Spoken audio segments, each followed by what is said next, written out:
ഇതാണ് ആദ്യത്തെ അധ്യായം.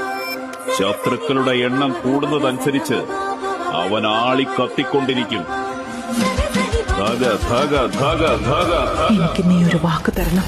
ഞാനൊരു കാടിന്റെ കഥ പറയാം, ഒരു വീരന്റെ കഥ പറയാം. മാരിമുകിൽ പോലെ പെയ്ത തീത്തുള്ളികളെവിടെ? കാലനവെന്ന മൃത്യുഞ്ജയനെവിടെ? മണ്ണിനെ വിണ്ണാക്കാൻ വന്ന മഹാമാന്ത്രികനെവിടെ? വിധിയെ തോൽപ്പിക്കാൻ വന്ന വീരസാഹസികനെവിടെ? വേട്ടക്കാരെ വേട്ടയാടുന്ന മഹാ